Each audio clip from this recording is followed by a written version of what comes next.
Olivero by Abigail Ray. Chapter 3.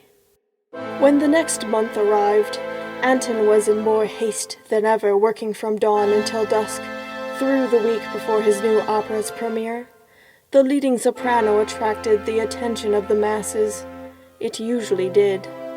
Olivero dressed to attend the opening night. His sense of fashion made him an irresistible gentleman. He chose a white shirt and waistcoat, a black overcoat with a blue cravat. His pantaloons were striped blue and white. Fine leather slips covered his feet. Completing the outfit of high standing was a black medium-sized top hat. Anton was already at the opera house, so Olivero accompanied his mother in a carriage. Once arriving in the lobby of the house, Julia, in her deep blue gown, held Olivero's arm as if presenting him. Gentlemen greeted, and ladies huddled around. Olivero heard the girls chittering with madness over him. The style of his coat engulfed their attention to his attractively slim waist, and the curls of his done-up hair made each one of them blush. As the hour drew near, the Parma opera filled to the brim with members of society, taking to the balconies. Olivero and Julia had a special one reserved. All eyes were on them before the show. Olivero felt quite embarrassed to be the center of attention. With a roar of applause, the hundreds of eyes turned as Anton entered the scene to join the orchestra pit. He gave his bows, then gestured to his musicians to prepare for the long evening ahead. All was silent for a moment. In a flurry, Anton counted into his fresh overture.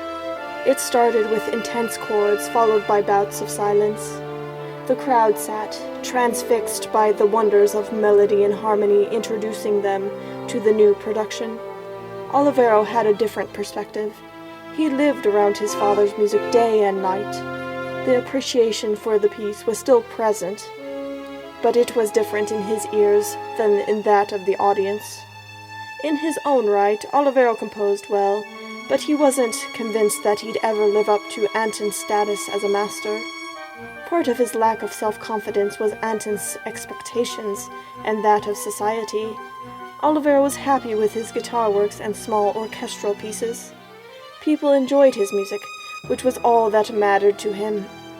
Anton lived a completely different life. He did not come from a rich family, having to profess himself in the world of music. His path was of hardship, or the stereotypical nothing to something, along with the stroke of luck. Anton was able to set off his career and become so successful that he could now live the life of a count and pass it down to his offspring.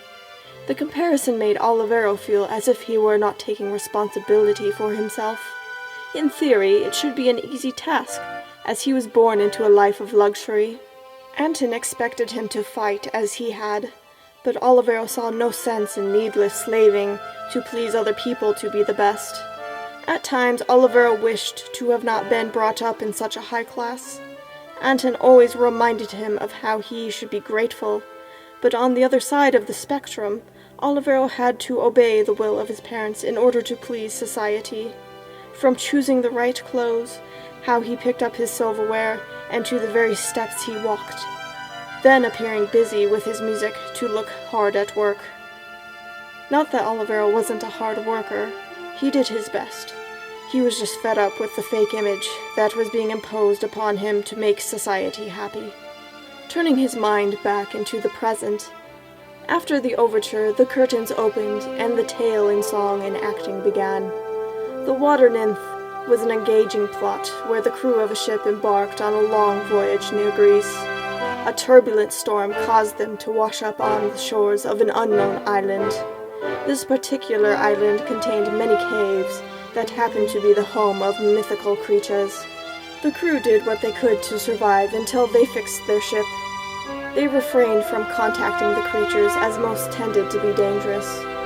The captain, being his first voyage with said title, was a young and foolish man.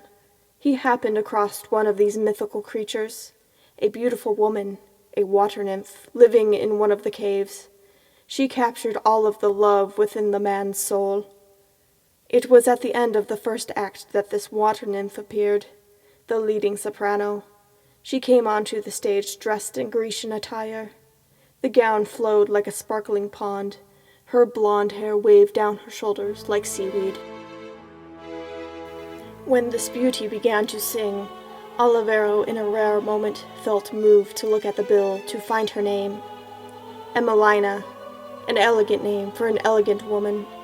Her stance on the stage captivated Olivero by the delicate tendons of his heart. Over and over, he had seen and heard beautiful women sing. But Emelina was different. Olivero couldn't help it. He was in love. His stomach fluttered, his breathing became tense, and inside he cried intensely. The call of her voice betrayed the siren of a mermaid, echoing through the whole of the hall. Olivero glanced about to see other gentlemen in agog. There was to be competition. Olivero determined that he would fight for Emelina. The thoughts in the back of Olivero's mind haunted him through the course of the opera, so much so that he hardly paid attention to the rest of the story. Everything became a blur, except for each time Emelina entered the stage. Her presence enlightened Olivero's hazy concentration. He watched her soft lips, seeing each tender note. For a second her eyes turned towards his balcony. Olivero's heart stopped. She smiled a hint at him. Olivero's nerves couldn't handle the fire within his stomach, and for a split second, he swooned so much that everything went dark. "Olivero," Julia whispered upon noticing her son in a fainting state. "Are you all right?" "See." Olivero shook himself awake. He tried to calm himself after such a spell. As soon as the opera finished, the audience gave a standing ovation. Meanwhile, Olivero hurried to the back rooms of the house. He had to meet Emelina. To his dismay, there were already men waiting outside her dressing room, holding flowers and cards. Emelina had retreated to her safe space straightway, as it was common for visitors to crowd upon the leading lady. When her dressing room happened to open, every man looked up in excitement. It was Anton holding the door. He informed, "Emelina is very tired. She won't be seeing anyone." Olivero felt the pangs of despair, but Anton noticed him. "Olivero, you may come." He gestured. Olivero perked up, but felt a sense of guilt as the other men glared at him, some crushing their flower bouquets. Olivero entered the room to meet the star soprano. She sat on a couch, drinking a bit of wine. She appeared tired, her dark blonde curls resting upon her shoulders, but her blue eyes were full of pleasure. Anton informed her, "This here is my son Olivero. He is a guitarist and composer." "Does he compose opera as well?" Emelina questioned the newcomer, trying to discover his character. Olivero spoke up bashfully. "No, but I assure you, I make beautiful guitar and orchestra works. I would make time to compose something for your astounding voice." The soft butterflies in his stomach became intense. Emelina noticed his admiration. To Olivero's surprise, she gave a shy giggle and admitted, "You are quite an adorable gentleman. I would love to meet you more often. We could share music together." "Do you mean that you wish to go on a date?" Olivero's cheeks turned red. Emelina stood and gently took his hands. "I couldn't be more willing." This was love at first sight. The first date that very next night was humble, with a fine dinner at one of Parma's top restaurants. Expensive champagne and a vase of roses decorated the table. Olivero wasn't fond of such embellishments, but it was courtesy of Anton. Nevertheless, Emelina seemed to convey nothing but appreciation. She looked past the rich provisions of Olivero's parents and saw the young man for whom he was.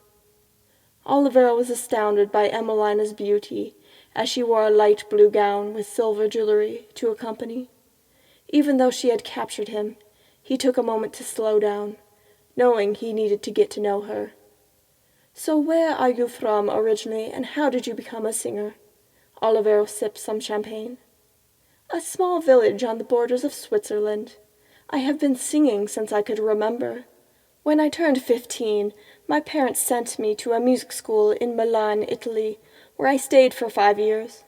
Last year I completed schooling, and my career has been growing rapidly. There were plenty of opportunities in Milan, and my voice stood out from the other sopranos, so it was a perfect place for me. Do you miss Switzerland and your family? Of course, I hope to visit soon, but my touring across Europe gets in the way. Next week I am in Paris. Paris? Olivero felt alarmed. For how long? A fortnight. Then I return here for the continuation of the water nymph performances. Then we must plan another date. Olivero felt his head spin. Emmeline smiled. I think I have time for a few more before I go. It was then that their food was served. Together they ate, sharing a large dish of beef ravioli. Others in the restaurant eyed the lovers, both being quite famous in Parma. Young women glared at Emmelina, jealous that she had captured Olivero's heart. Gentlemen showed contempt towards Olivero, as Emmelina was the most sought-after lady. Others smiled with anticipation for the couple. After dinner, Olivero escorted Emmelina back to her place of stay to ensure her safety. Once at the hotel, they took their time to say their farewells. Emmelina suggested, "Tomorrow I plan to take a stroll through the park if that interests you." "Of course, I can meet you here at 2. Olivero let her enter the hotel. He skipped back in love to the taxi-carriage. The cold chill of the night did not bother him one bit. It rather made him feel alive. The days passed, and Emmelina was away in Paris. Olivero could hardly sleep. The only thing that perked his mood were the letters. Each letter from Emmelina was of fine paper, with the scents of her soothing lilac perfume. He cherished each line of ink and breathed in the smell. In return, he penned letters with his personal fragrance of strong rose. It was evident that Emmelina welcomed his love. With time, Olivero made arrangements to propose when she returned to Parma. It was a fortnight later that Olivero was a mess of inner emotions upon waiting for Emmelina. He held a bouquet of roses and a picnic basket with much anticipation. Emmelina had returned to Parma and agreed to meet him. This date would be extra special. Olivero was to propose. He had a lovely ring chosen for the occasion. The gem was a fine emerald with a gold band. It was something unique rather than the cliché diamond. Emmelina happened to be a few minutes late, as Olivero waited at the agreed meeting point in the city center. It made Olivero's heart beat rapidly while he rehearsed the proposal in his head.